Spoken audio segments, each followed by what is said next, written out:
Quisiera empezar haciendo referencia a un caso real que leí en la prensa hace aproximadamente 4 semanas. Además, en honor a nuestro maestro de ceremonias, Manuel Aguilera. María Félix Navas es una señora que tuvo problemas para regularizar su pensión debido a que el gobierno mexicano ha exigido a todos los pensionistas que tengan una cuenta corriente individual.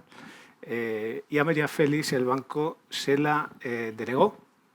La cuenta debía llevar asociada una tarjeta de crédito y los sistemas del banco no contemplaban emisión de tarjetas para mayores de 116 años.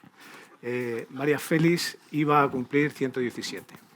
Esto nos parece todavía una anécdota y de hecho nos sonreímos, pero ¿cuánto tiempo hace que no vemos a un político, mejorando lo presente, ir a visitar a un vecino que cumple 100 años para obviamente hacerse la foto con él?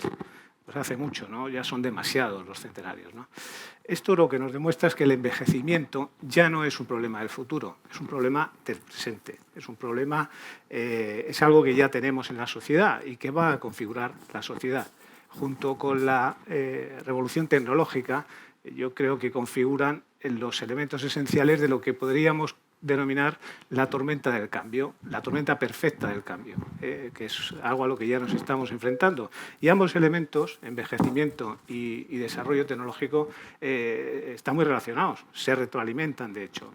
A más tecnología, más vida, y a más vida, más tecnología, ¿no?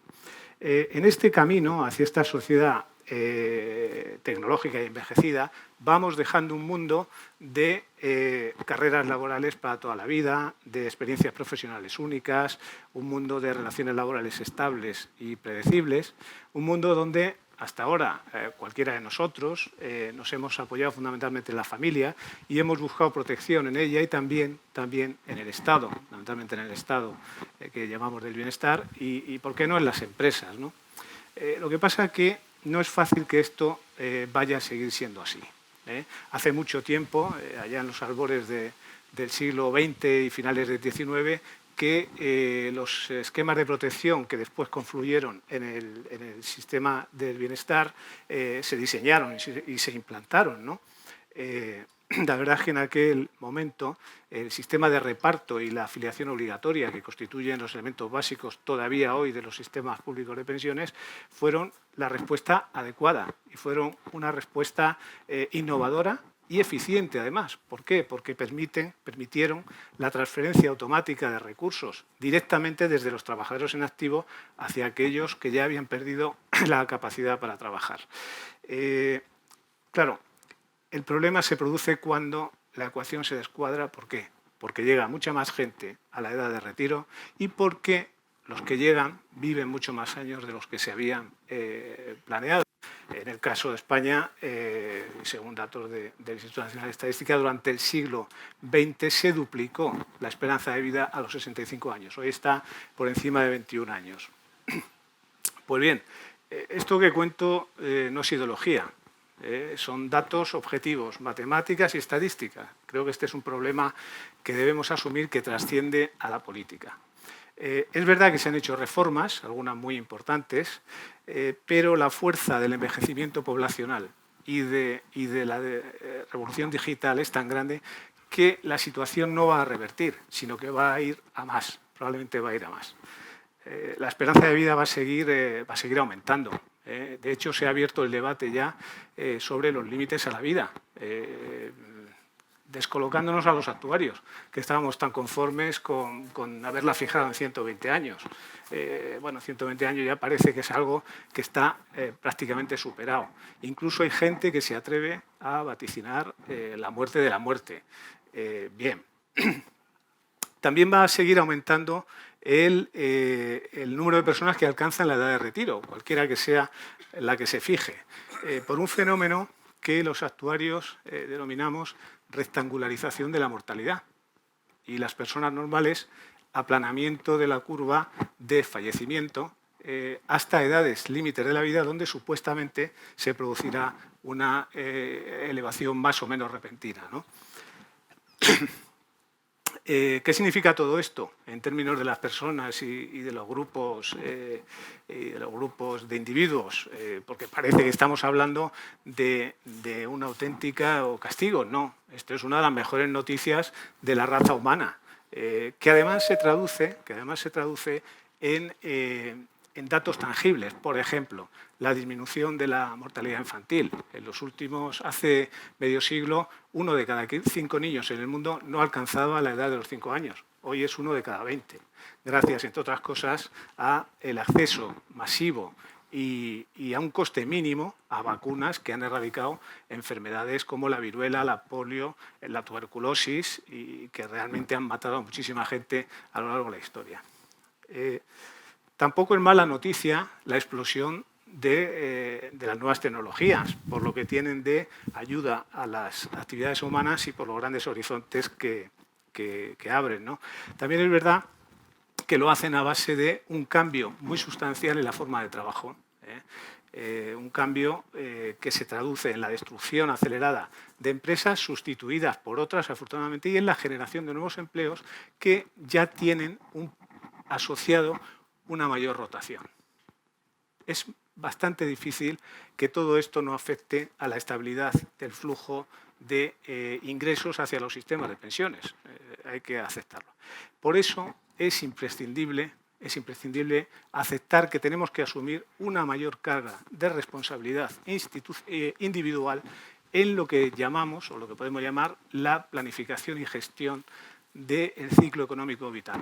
Si en este ciclo la vida en pasividad va a ganar peso en detrimento de lo que son los años en activo y además el trabajo en activo va a ser más irregular, más vale que hagamos una distribución racional de los ingresos que seamos capaces de generar a lo largo de nuestra vida activa, ¿no? Pongamos atención a esto, porque hasta ahora la verdad es que unos y otros se han justificado pensando que esto era algo que ya ocurriría en el largo plazo y, bueno, algo se nos ocurriría para entonces, ¿no? Pero lo cierto es que el largo plazo está aquí ya. Muy pronto nos vamos a empezar a jubilar los baby boomers y lo vamos a hacer, y esto va a agravar el problema, con unas pensiones más altas que las que están cobrando hoy los actuales pensionistas, ¿no? O por lo menos eso espero. El hecho de que pongamos el foco en los individuos, en la responsabilidad individual, no significa dejar abandonados a su suerte a los más débiles, ¿no? Por cierto, que el seguro justo representa lo contrario, porque está basado en el principio de solidaridad. Solidaridad con los afectados por catástrofes naturales, solidaridad con los afectados por la enfermedad y por otras contingencias, por la muerte. Últimamente se habla mucho de economía colaborativa y yo tengo que decir que el seguro es el principal ejemplo histórico de economía colaborativa. Lo llevamos en nuestro ADN. Lo que pasa es que lo llamamos de otra manera, lo llamamos mutualismo, que es un término antiguo. La verdad es que los aseguradores nunca se nos ha dado demasiado bien lo de poner nombres a las cosas. Ahí seguimos con nuestros siniestros, rescates, provisiones matemáticas, en fin. El principio mutual lo que significa es la puesta en común de recursos para afrontar contingencias futuras, ¿vale? Y aunque lo importante, lo esencial es esa vocación de puesta en común, lo cierto es que esos recursos tienen que ser administrados. Tiene que haber un gestor especializado que calcule las aportaciones a esos fondos, que calcule, que cobre y recaude los fondos, que tramite las prestaciones, que las pague. En definitiva, necesita un gestor que va a ser la compañía aseguradora, que es la compañía aseguradora, que además tiene que procurar optimizar financieramente esos recursos. Eso me da pie a recordar que los aseguradores somos especialistas en la gestión del ahorro a largo plazo, porque las reservas de seguros son susceptibles de invertirse en activos menos líquidos, en activos como infraestructuras, en proyectos que tienen o que requieren un proceso de maduración más largo, ¿no? Ahí tenemos una oportunidad de ayudar a la sociedad ayudar a la colectividad a conseguir sus prioridades, precisamente en nuestra actuación como inversor institucional, yendo incluso más lejos del concepto de responsabilidad social corporativa para llegar a lo que ahora también está poniéndose en boga, que es el valor compartido con la sociedad. Desde el origen, la verdad es que los aseguradores nos hemos estado ocupando de recabar información de la realidad, de recabar los datos de la experiencia histórica y ponerlo a disposición o proyectarlos al futuro. Por eso el fenómeno de Big Data también está en nuestro ADN. Llevamos, sin llamarlo de esa manera una vez más, practicándolo desde hace muchísimos años, ¿no? ¿Qué estamos haciendo? ¿Qué hemos estado haciendo sino manejar y proyectar la ley de los grandes datos? Por eso tiene sentido que los aseguradores lideren el proceso de utilización intensiva de los Big Data, ¿no? Y es verdad que aquí nos hemos descuidado un poco, pero todavía estamos a tiempo de reaccionar, ¿no? Otro gran reto relacionado con los Big Data es el Internet de las cosas, porque también incide en la cantidad y calidad de información que necesitamos para desarrollar la actividad aseguradora y nos obliga, de hecho, a reinventarnos en lo que es la cuantificación de los riesgos y el cálculo de las primas. Bien, lo cierto es que en esta situación en la que estamos actualmente, donde, como dicen los consultores, la disrupción se está convirtiendo en la nueva normal y donde el cambio se acelera exponencialmente porque ya no hay que pensar y actuar tanto en función de cómo las cosas son, sino de cómo van a ser. Ahí la apuesta del seguro por la innovación tiene que ser determinante e inaplazable. Y concretamente, volviendo al tema de las pensiones, tiene que ser inexcusable esa apuesta por la innovación en lo que llamaríamos la fase de desacumulación, que es donde los aseguradores tienen que asumir el máximo protagonismo a través de sus soluciones de rentas. Las rentas son, desde mi punto de vista, la solución ideal para resolver el problema de la insuficiencia de ingresos a la jubilación. ¿Y por qué? Pues primero, porque rentas vitalicias es lo que pagan los sistemas públicos de pensiones y, por tanto, es lo que tenemos que complementar. Y, en segundo lugar, por las propias ventajas que las rentas ofrecen a los ciudadanos. Voy a citar solo dos. La primera, la renta vitalicia permite el acoplamiento perfecto del patrimonio acumulado para la jubilación a la duración real de la vida.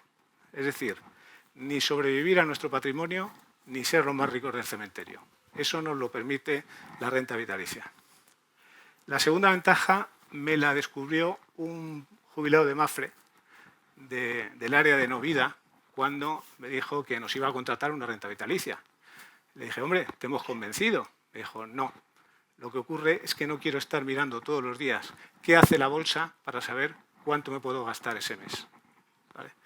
La verdad es que en materia de renta vitalicia tenemos que hacer un esfuerzo por mejorar nuestra comunicación con nuestros clientes, con los ciudadanos, ¿no? Siempre sin perder de vista que lo prioritario es la seguridad y la solvencia. Es decir, tenemos que disponer de mecanismos técnicos adecuados que nos permitan superar una eventual evolución disruptiva, otra vez, de la longevidad. De manera que tenemos que aplicar innovación en las rentas para adaptarnos a las nuevas formas de vida en pasividad, quizá no tanto a la muerte de la muerte, ¿vale? Y ya termino, yo creo que estoy todavía en tiempo, repitiendo que en la sociedad del envejecimiento, la verdad es que la tecnología representa una magnífica oportunidad para los aseguradores, porque nos van a permitir desarrollar con el máximo potencial nuestras capacidades históricas, siempre poniendo a la persona como centro de la innovación. Y por otro lado, las aseguradoras, el seguro, es la mejor palanca para evitar situaciones de pobreza y exclusión social en esta etapa cada vez más larga de la vida.